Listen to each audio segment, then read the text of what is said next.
ನೀವು ಎಲ್ಲಾ ಮಾಧ್ಯಮದವರು ಒಂದೊಂದು ಹೇಳ್ತಾ ಇದ್ದೀರಾ. ರಂಗನಾಥ್ ಒಂದು ಹೇಳ್ತಾ ಇದಾರೆ, ಹನುಮಕ್ಕನವರು ಒಂದು ಹೇಳ್ತಾ ಇದಾರೆ, ಎಲ್ಲ ನೀವು ಮೀಡಿಯಾದವ್ರು ಹೇಳ್ತಾ ಇದ್ದೀರಾ. ಎಲ್ಲ ಕಥೆಗಳು ಕಟ್ಟಿ ಹೇಳ್ತಾ ಇದ್ದೀರಾ. ಅರ್ಥ ಆಯ್ತಾ? ಕಮಿಷನರ್ ಬಂದು ಅವರೇ ಅದಕ್ಕೆ ಯಾರು ಬಂದು ಸ್ಟೇಟ್ಮೆಂಟ್ ಹೊಡಿಬೇಕು. ಏನಾಯ್ತು ಅಂತ ಕಮಿಷನರ್ ಬಂದು ರಿಲಯಬಲ್ ಸೋರ್ಸ್ ಇಂದ ನಿಮ್ಗೆ ಇನ್ಫಾರ್ಮೇಶನ್ ಬಂದಿಲ್ಲ. ದರ್ಶನ್ ಬಂದು ಇವಾಗ ಏನಂದ್ರೆ ನಿಮ್ಗೆಲ್ಲ ಗೊತ್ತು, ಕರ್ನಾಟಕ ನಂಬರ್ 1 ಸ್ಟಾರು. ಅರ್ಥ ಆಯ್ತಾ? ಆ ನಂಬರ್ 1 ಸ್ಟಾರು ಇದಾರೆ. ಒಂದ್ ಯಾವ್ದೋ ಇನ್ಸಿಡೆಂಟ್ ಆಗಿದೆ, ಕರ್ಸಿದ್ದಾರೆ. ಅಂದ್ರೆ ಅವ್ರ ಕಡೆ ಫ್ಯಾನ್ಸ್ ಯಾರೋ ಕರ್ಸಿದ್ದಾರೆ.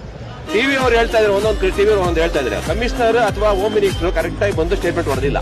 ಅಲ್ಲಿವರೆಗೂ ನಾವೇನು ಹೇಳಕ್ಕಾಗಲ್ಲಪ್ಪ. ಟಿವಿ ಅವ್ರು ನಂಬ್ಕೊಂಡು ನಾವು ಸ್ಟೇಟ್ಮೆಂಟ್ ಹೊಡೆಯಕ್ಕಾಗಲ್ಲ. ಯಾವುದೇ ಮೀಡಿಯಾದವ್ರು ನೋಡ್ಕೊಂಡು ನಮ್ಮ commissioner reliable source, commissioner home minister ಅವರಿಂದ ಬಂದು ಇಲ್ಲ ಕೋರ್ಟ್ ಅಲ್ಲಿ ಏನೋ ಬೈ ಚಾನ್ಸ್ FIR ಆದ್ರೆ ಅದ್ರ ಮೇಲೆ ಜಡ್ಜಿ ಏನನ್ನ ಹೇಳಿದ್ರೆ ಅದ್ರ ಮೇಲೆ ನಂಬೋದೇ ಹೊರತು ಟಿವಿ ಅವ್ರ ಮಾಧ್ಯಮದವ್ರೆ ಇಲ್ಲಿವರೆಗೂ ನಂಬಕ್ಕಾಗಲ್ಲ.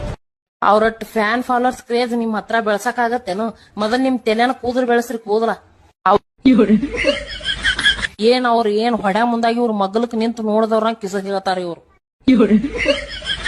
ಇಲ್ಲ 3 ದಿನ ಆಯ್ತು ನೋಡಾಕತ್ತೀನಿ ನಾನು. ಹೇಳ್ತಾ ಇದ್ರೆ, ತೋರಿಸ್ತಾ ಇದ್ರೆ ಒಳ್ಳೆ TRP ಸಿಗುತ್ತೆ ಅಂತಾನೆ ಇವರು ಕಳೆದ 5 ದಿನಗಳಿಂದ ದರ್ಶನ್ ಕೇಸ್ ಹಿಂದೆ ಬಿದ್ದಿರೋದು.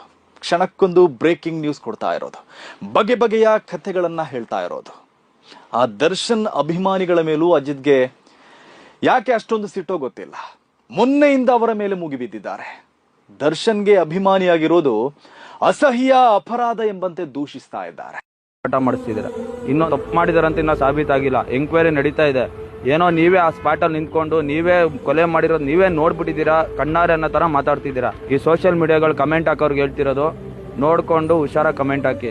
ಎಲ್ಲಾರ ಮಖಗಳು ಎಲ್ಲಾರ್ದು ನೆನಪಿದೆ. ಇನ್ನೊಂದು, ಅಜಿತ್ ಅವ್ರಿಗೆ ಸುವರ್ಣ ನ್ಯೂಸ್, ದಯವಿಟ್ಟು ರೆಸ್ಪೆಕ್ಟ್ ಕೊಟ್ಟು ಮಾತಾಡಿ. ಯಾರ್ಯಾರಿಗೋ ಕಂಪೇರ್ ಮಾಡಬೇಡಿ ನಮ್ಮ ಬಾಸ್ನ.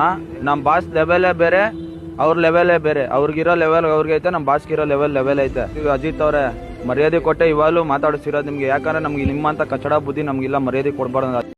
ಎಲ್ರಿಗೂ ನಮಸ್ಕಾರ. ಏನಪ್ಪ ಇವನು ಡಿ ಬಾಸ್ ಅಂತ ಎಲ್ಲಾರು ಹಿಂಗ್ ಸಾಯ್ತಾ ಇದಾರೆ ಆ ವ್ಯಕ್ತಿ ಬಗ್ಗೆ ಅಂತ ಅರ್ಥ ಆಗ್ತಾ ಇರಲ್ವಲ್ಲ. ನಿಜವಾಗ್ಲೂ ನನಗೂ ಅರ್ಥ ಆಗ್ತಾ ಇಲ್ಲ, ನಾನು ಯಾಕೆ ಇಷ್ಟು ದೊಡ್ಡ ಅಭಿಮಾನಿ ಆಗಿದ್ದೀನಿ ಅಂತ. ಹಾಗೆ ಡಿ ಬಾಸ್ ಅಭಿಮಾನಿಗಳು ಎಲ್ಲರೂ ಇಷ್ಟು ಹುಚ್ಚ ಅಭಿಮಾನಿಗಳಂತ ಯಾಕಂತ ಗೊತ್ತಾಗ್ತಾ ಇಲ್ಲ. ಅವರೇ ನಮಗೆ ಒಂದೊತ್ತು ಊಟ ಹಾಕಿಲ್ಲ, ಏನ್ ನಮ್ಮ ಹತ್ರ ಮಾತಾಡಿಲ್ಲ, ಏನೂ ಇಲ್ಲ.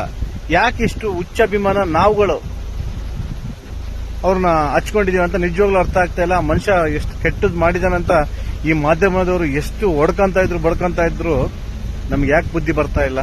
ಯಾಕೆ ಹೇಳಿ? ಅದು ಅಭಿಮಾನ, ಅವ್ರ ಮೇಲಿರೋಂತ ನಂಬಿಕೆ. ಗೊತ್ತಾಯ್ತಾ? ಅವ್ನ ಯಾವ್ದವ್ರು ಒಯ್ಕೊಂಡ್ರು ನಮ್ಗೆ ಏನ್ ಸಂಬಂಧ ಬರಲ್ಲ. ಅಭಿಮಾನ, ಪ್ರೀತಿಯಿಂದ ಅಭಿಮಾನ, ಅವ್ರ ಮೇಲೆ ಇರುವಂತ ನಂಬಿಕೆ, ಆ ಪ್ರೀತಿಯನ್ನ ನಮ್ಮ ಅಷ್ಟು ಮಟ್ಟಕ್ಕೆ ತಗೊಂಡೋಗಿದೆ.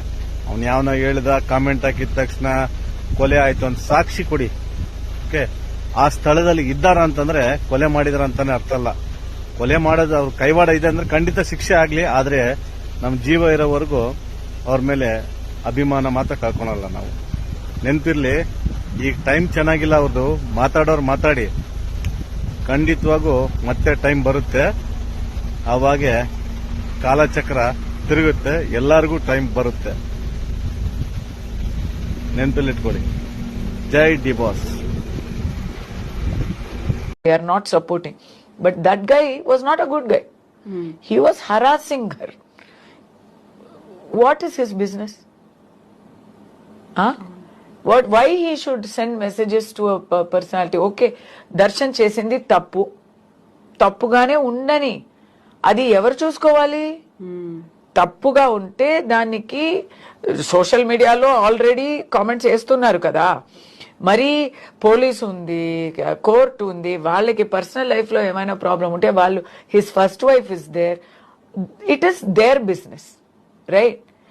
పబ్లిక్ వాళ్ళకి ఒక సెలబ్రిటీకి మెసేజ్ పంపి హరాస్ చేయడం అనే ఆ హక్కు ఎవరిచ్చారు? In Darshan's case it went too far.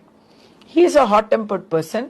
I think he and his fans ఏదో కొడతాము, ఒక గుణపాఠ నేర్పిస్తాము అని అనుకున్నారో ఏమో. ఆ అబ్బాయి ఏమో చనిపోయారు. So it's a mess. కానీ అన్నిటికీ ఒక హద్దు ఉండాలి కదా. ఎగ్జాక్ట్లీ. ఇప్పుడు రష్మిక చూడండి, రష్మిక ఫేస్ ని ఏఐ చేసి ఎంత చీప్ గా యూజ్ చేశారు. ఇప్పుడు రేపు ఏఐలో ఈ రోజుల నేను కూడా ఇప్పుడు చేస్తున్నా కదా, చూస్తున్నా. nude pictures of obscene pictures of anybody you ಆ ಬಾಣ್ಲಿ ನನ್ ಮಗ ಹೇಳ್ತಾನೆ, ಒಂದಕ್ಕೆ ಕಟ್ಕೊಂಡು ಒಂದಕ್ಕೆ ಇಕ್ಕೊಂಡಿದಾರೆ ಅಂತ ನಮ್ ಡಿ ಬಾಸ್. ಅವ್ರು ಒಂದಕ್ಕೆ ಇಕ್ಕೊಂತಾರ 10ಗೆ ಇಕ್ಕೊಂತಾರ. ನೀನ್ ಎಂತಿಗೆ ಇಕ್ಕೊಂಡಿಲ್ಲಲ್ಲ ಬಾಣ್ಲಿ ನನ್ ಮಗನೇ. ನಮ್ ಡಿ ಬಾಸ್ ಒಂದ್ ಮಾತು ಹೇಳ್ತಾ ಇದ್ರು, ಕೇಳಚ್ಚಿನ ಮೀಡಿಯಾ ಅವರು, ಬಾಗ್ಲು ನನ್ ಮಗನೇ ಅಲ್ಲಿ ನೋಡ್ದೆ ಬಗಿಟ್ಟು ಎಲ್ಲಿ ನೀರ್ ತಿಂಬತ್ತ ಅಲ್ಲಿ ಫಸ್ಟ್ ಹೋಗಿ ಹಿಡ್ಕೊಂತೀಯ, ಹೋಗಿ ಹಿಡ್ಕೋ ಹೋಗು. ನಿಮ್ ಮುಖ ನೋಡು ಒಂದು ತಂಬಾಲು ತರ ಇದೆ.